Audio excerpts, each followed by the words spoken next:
3 बोसोर जानो थांगासिनो दङ फैबाय थानाय डिसेम्बर दाननि 15 खालाराव आरो बिटिआरआव मोनथाम राजनीति हान्जाजों सरकार सलायदों बिजेपि इउपिपिएल आरो गण सुरक्षा पार्टी आरो लोगोसे अखम गण परिषदाबो जोंखौ मदद होफादों आरो जोङो 3 बोसोर सरकार सलायनायाव जथायै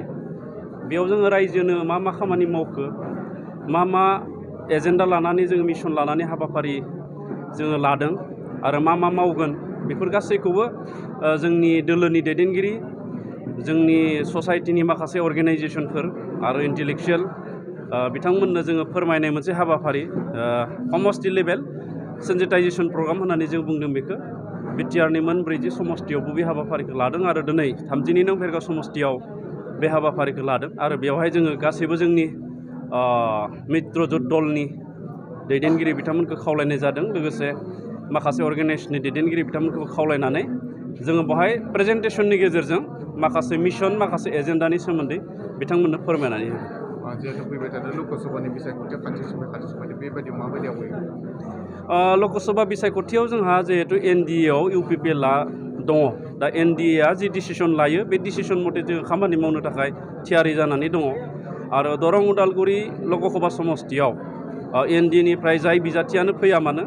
बिथांनो जोङो 100% देरहाहोनायनि माखासे हाबाफारिखौ जोङो मावगासिनो दङ बिनि थाखाय जोङो जोंनि दोलोआ इउपिपिएल हिसाबै साखाफा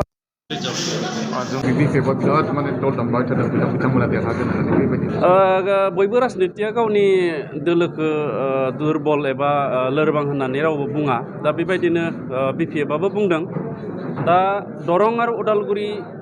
लकसभा समष्टिनि जोंनि बिटिआर सेक्सननि बा बिटिआर एरियानि जि जुरिसडिक्सन बेखौ नायोब्ला बिपिएफनि शक्तिया बेवहाय मा होनना बुङोब्ला बिथां एमएलए आरो सासे एमसिएलए दं बाखि गासैबो बिजेपि आरो इउपिपिएलनि गोजा दा बेबायदियावहाय जोंनि बिटिआर सेक्सन बा बिटिआर एरियानि जेसेबांखिनि समष्टि आरो एरियाया दरं उदालगुरि समष्टियाव गोलैयो बेनिफ्राय 2-3 लाखनि गेजेराव जोङो जाय बिजाथि फैया मानो